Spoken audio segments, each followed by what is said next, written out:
Good morning મિત્રો, મારી સાથે છે પ્રવીણ. પ્રવીણ નામ છે ને? હા. પ્રવીણ કયા ધોરણમાં ભણે છે બેટા? પ્રવીણ 5મા ધોરણમાં ભણે છે અને અમે લોકો શીખી રહ્યા છીએ સમાન આકૃતિ. પ્રવીણ ધીમે ધીમે તૈયાર થઈ રહ્યો છે. મને એમ ઈચ્છા થઈ કે એકડ એકથી સ્ટાર્ટ કરી રહ્યા છીએ, તો પ્રવીણને આજે થોડી સમાન આકૃતિઓ પૂછી જોઉં.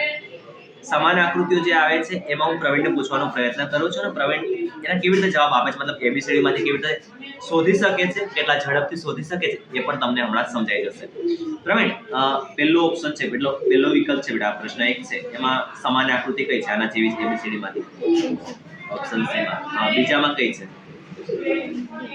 Option D. ઓકે, ત્રીજામાં કઈ લાગે છે? ત્રીજામાં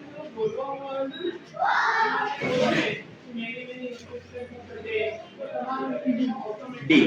ચોથામાં સી. પાંચમામાં ડી. ઓકે, બરાબર. છઠ્ઠામાં? અરે વાહ, ક્યાં વાત હે. સાતમામાં ડી. તો સી બતાવ્યો, ડી બોલ્યો છે. સી કે ડી? સી. આઠમામાં એ.